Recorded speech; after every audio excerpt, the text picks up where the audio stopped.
بعض آدمی یہ سمجھ رہا ہے کہ کمزوروں کو ستانا ہی نیتا گردی، بعض آدمی مسلم معاشرے میں جبکہ میں بتاتا ہوں نیتا گردی کیا ہوتی ہے۔ ارے سیاست سیکھنا ہے تو مدینے کے عمر سے سیکھی۔ جب سب لوگ جا کر کے اپنے مکانوں میں سو جاتے تھے نا تو فاروق اعظم رات کے اندھیرے میں تلاش کرتے تھے کہ کوئی بچہ بھوکا تو نہیں سو رہا ہے۔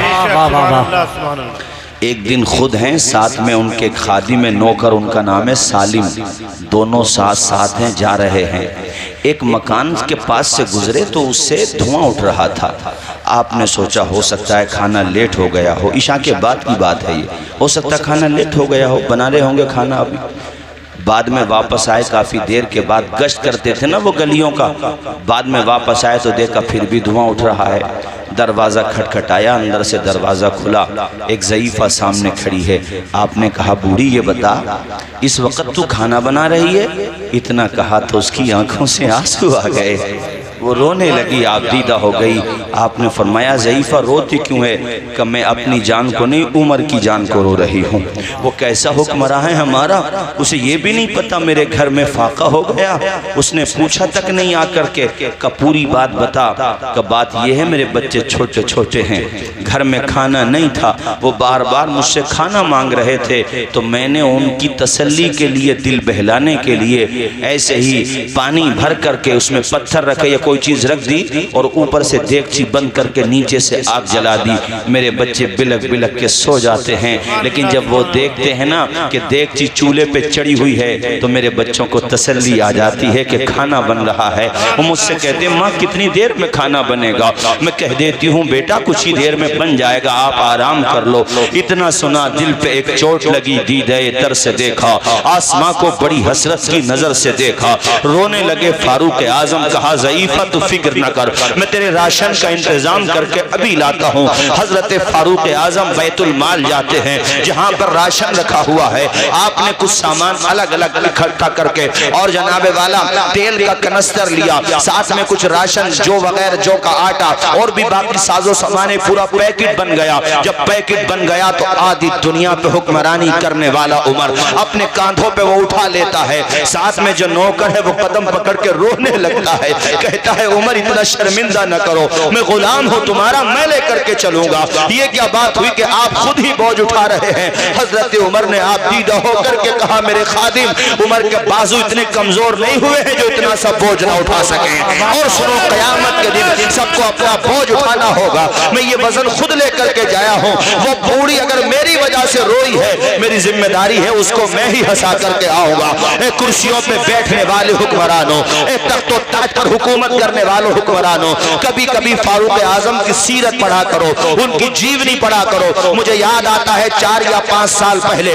دلی میں ایک بہت بڑا ایونٹ ہوا تھا، بہت بڑا پروگرام تھا۔ وہاں کے جو چیف منسٹر ہے مسٹر کیجریوال، انہوں نے اپنی تقریر میں اس بات کو کوٹ کیا تھا کہ جو پولیٹکس کرتے ہیں، جو سیاست کرتے ہیں، میں چاہتا ہوں ان کو چاہیے کہ وہ حضرت فاروق اعظم کی جیونی پڑھا کریں۔ اللہ اکبر! اے مسلمانوں تم بھی پڑھا کرو تاکہ تمہیں بھی شعور زندگی آئے، اپنوں سے کمزور کے ساتھ کیسا برتاؤ کیا جاتا ہے یہ سلیقہ تمہارے اندر بھی پیدا ہو جائے۔ فاروق اعظم وہ بوجھ لے کر کے، وہ کنستر لے کر کے، وہ کھانے کا راشن لے کر کے، وہ پورا پیکٹ لے کر کے اس ضعیفہ کے گھر پہ پہنچے، جا کر کے خود ہی آٹے میں پانی ڈال رہے ہیں، آٹا گوندھ رہے ہیں، ادھر ترکاری کی دیگچی چولہے پہ چڑھا دی۔ ادھر جب روایتوں میں یہاں تک آیا ہے کہ اگر دورانے یعنی کھانا پکانے کے دوران اگر وہ آگ بجھ جاتی تو آدھی دنیا پہ حکمرانی کرنے والا اپنے منہ سے پھونک مارتا اور آگ کو دھکا۔ سبحان اللہ سبحان اللہ سبحان اللہ۔ یہاں تک کہ دھواں آپ کی داڑھی کے آر پار ہو جاتا، آپ کی آنکھوں میں دھواں آتا جس سے آپ کے آنسو نکل جاتے۔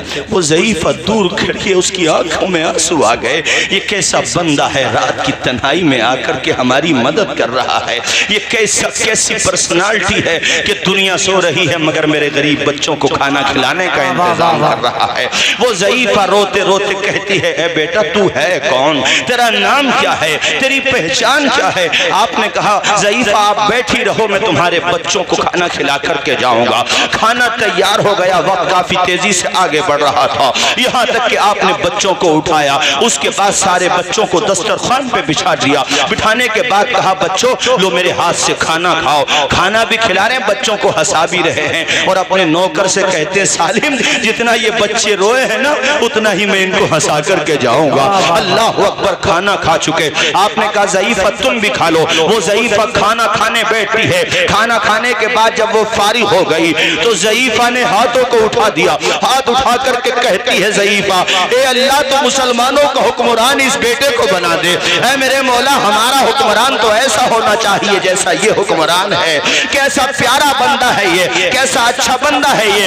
اے اللہ تو اپنے فضل و کرم سے محمد عربی کا جانشین بنا دے، یا اللہ ابو بکر کے بعد انہی کو تو خلیفہ بنا دے۔ یہ دعائیں کر کے جیسے ہی اس نے اپنے ہاتھ نیچے کیے اور اپنے ہاتھوں کو منہ پہ پھیرا، اس کے بعد کہتی ہے اے بیٹا اللہ نے چاہا تو تو خلیفہ بن جائے گا، اللہ نے چاہا تو امیر المؤمنین ضرور بنے گا۔ اور برا ہو عمر کا، عمر ابن خطاب کو برا کہنے لگی۔ حضرت عمر نے آپ دیدہ ہو کر کے کہا اے ضعیفہ عمر کو جو کہنا ہو آج ہی کہہ لینا، قیامت میں دامن نہ پکڑنا، قیامت کے دن عمر کا دامن نہ پکڑنا۔ وہ عورت کہتی ہے عمر کی اتنی ہمدردی کیوں لے رہے ہو؟ حضرت عمر کہتے ہیں ضعیفہ جب سے لے کر اب تک تم جس عمر کے بارے میں یہ سب باتیں کر رہی ہو وہ عمر کوئی اور نہیں ہے، تمہارے سامنے ہی کھڑا ہوا ہے۔ جو چاہے سزا دے دو، جو چاہے مجھے آج کہہ لو، مگر قیامت کے دن حضور کے سامنے مجھے شرمندہ نہ کرنا۔ ایسے تھے ہمارے حکمران، ایسے ہوتی ہے غریبوں کی مدد، اس طرح ہوتی ہے کمزوروں کی مدد۔ اللہ اکبر۔ عمر نے کہا ضعیفہ دن بھر مجھے خطوط بھی آتے ہیں دوسرے ممالک سے، لوگوں کے فیصلے بھی کرنا ہوتے ہیں، نماز بھی وقتوں پہ پڑھانا ہوتی ہے، اپنے بال بچوں کو تھوڑا سا وقت بھی دینا ہوتا ہے، اس لحاظ سے کہ انسان ہی تو ہوں، کبھی کبھی تاخیر بھی ہو جاتی ہے، مجھے معاف کر دو۔ وہ ضعیفہ رونے لگی اور رو کر کے کہتی اللہ ہمارے عمر کو سلامت رکھنا۔ بتاؤ مسلمانوں جب دنیا میں ایسے حکمران ہوں گے تو کیا مجال ہے کہیں پر نا انصافی کا ذرہ برابر فیصلہ ہو۔ سبحان اللہ۔ وہ دور بہت اچھا دور تھا، بہت سچا دور تھا۔ آج تو میں نے دیکھا ہے کہ کوئی مزدور آدمی اگر کسی مالدار کے یہاں پہ مزدوری کرتا ہے تو وہ مالدار مزدوری نہیں دیتا۔ بعض